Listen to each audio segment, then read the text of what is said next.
So pause. Yes, if you get the car going fast enough, something like 400 meters a second. So it is possible. All right, give that one a shot.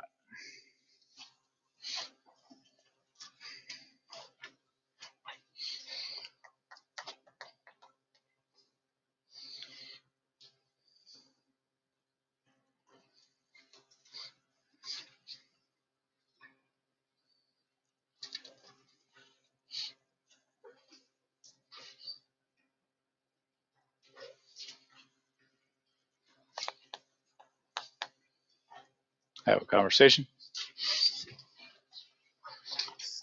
Tell them why you think so.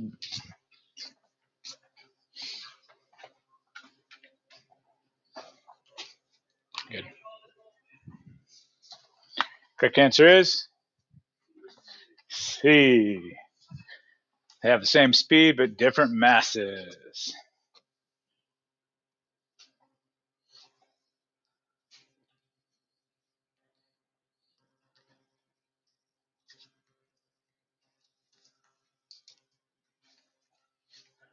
Just going to tell you this one.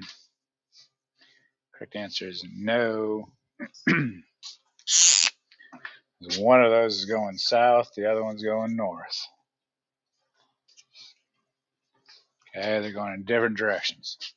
Now, working energy, that was the only unit this semester that we don't care about direction.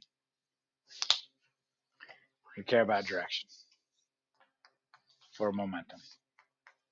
Okay, it's a vector.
What do you say?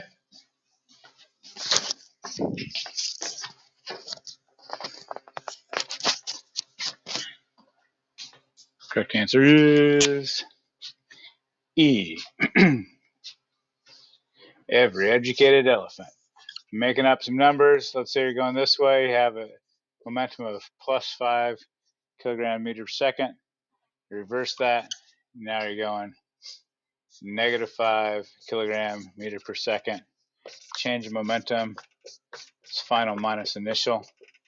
So you have negative 5 minus a positive 5, giving you a negative 10. Okay? Direction matters with momentum. Okay?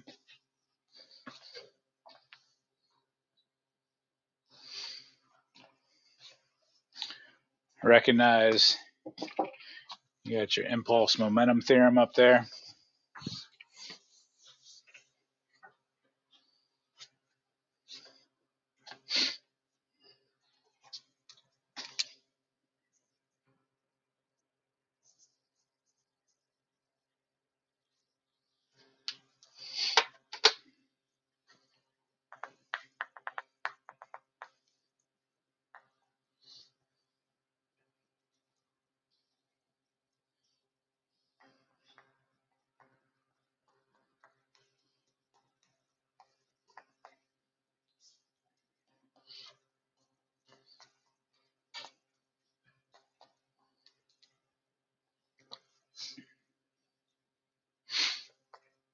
have a conversation.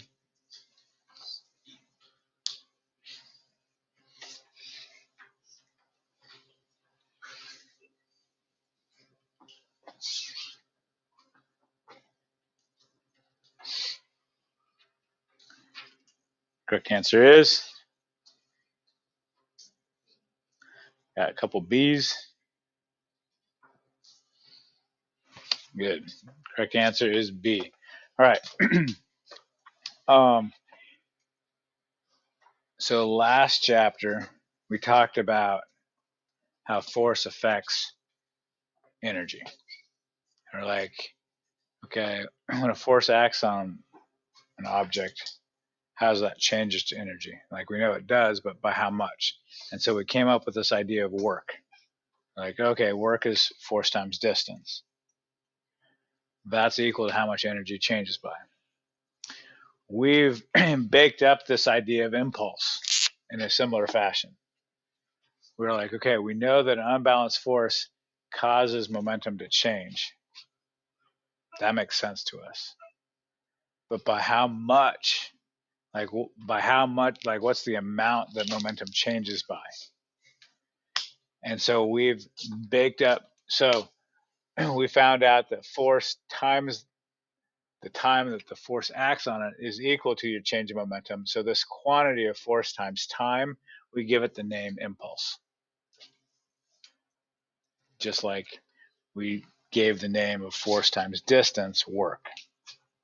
Okay, we made that up to make a measurement that is equal to the change of momentum. Cool with that?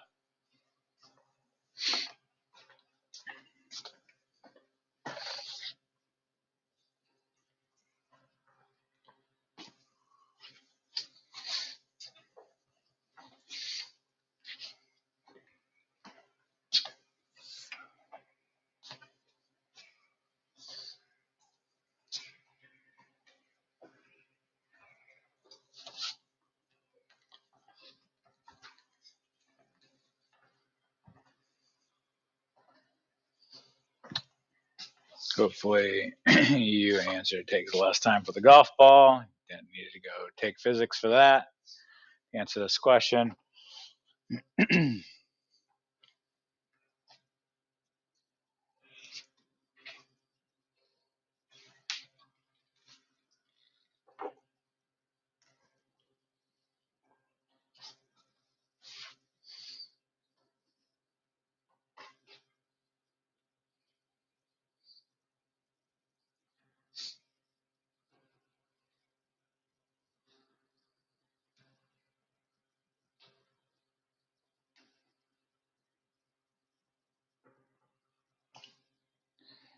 Tell your neighbor.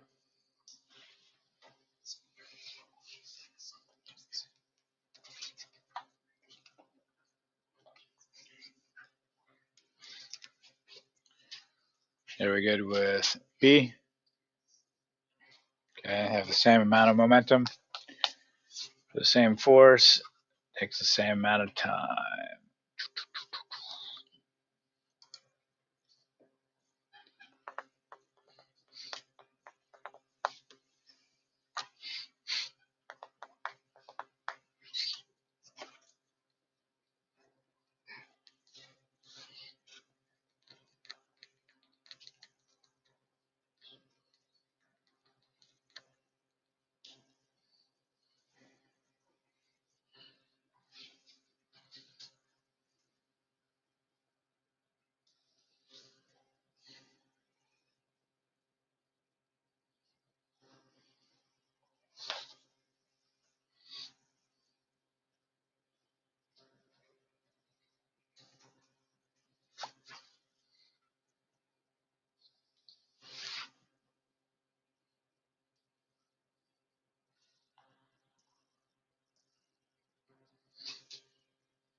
Talk to your neighbor.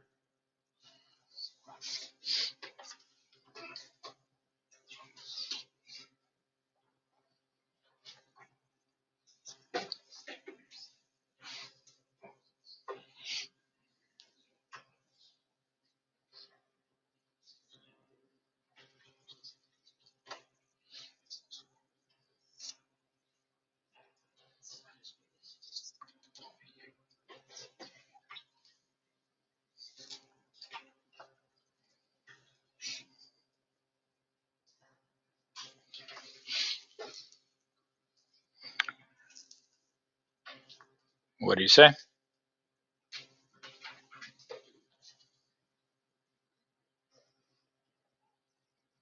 I hear B or E. C, B.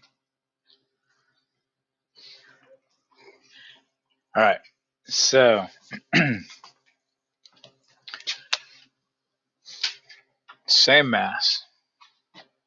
I want the same change in velocity. When I have the force, in order to keep this side the same, what do I need to do to time to cancel out the half? I need to double it. How are we doing with that logic? That makes sense how I did that? Okay. So correct answer is B. Bountiful buffaloes.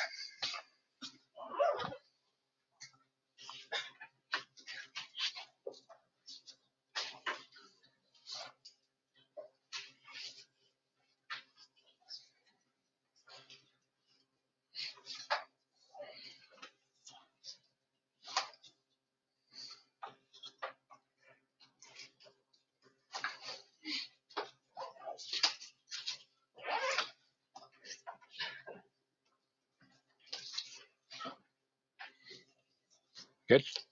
Great. Thank you.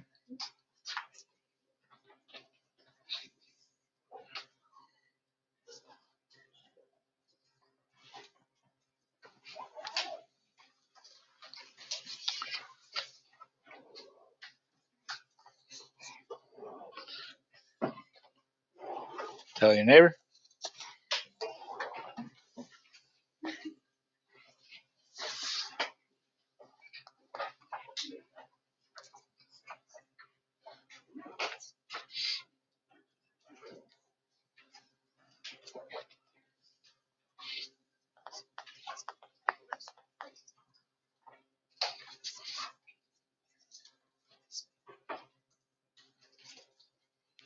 It usually requires some kind of talking or something. I don't know.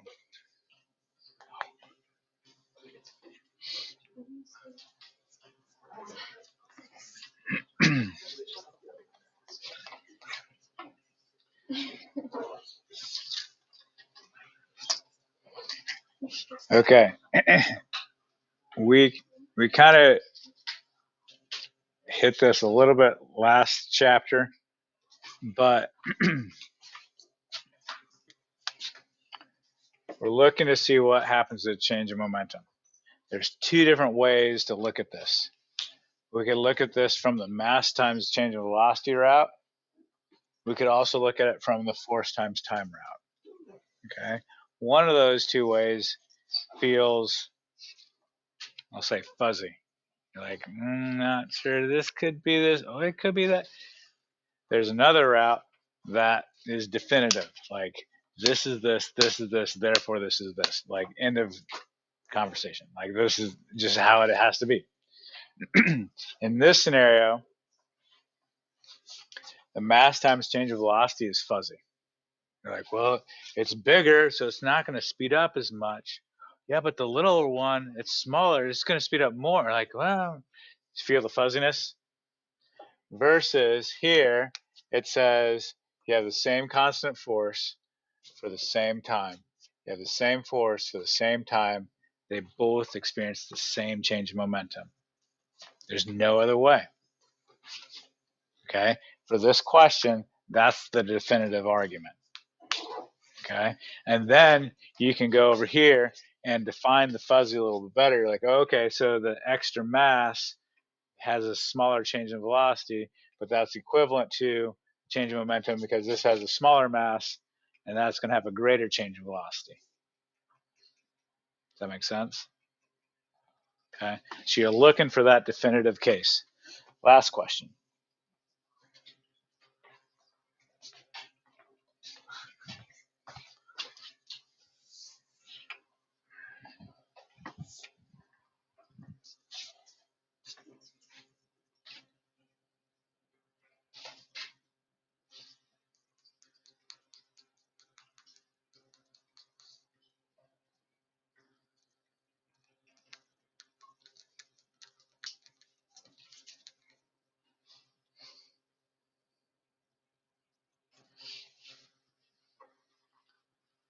Thumbs up when you have a guess.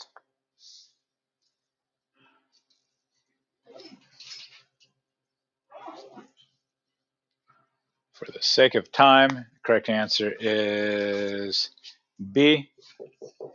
They both experience the same force for the same amount of time. They both experience the same change in momentum.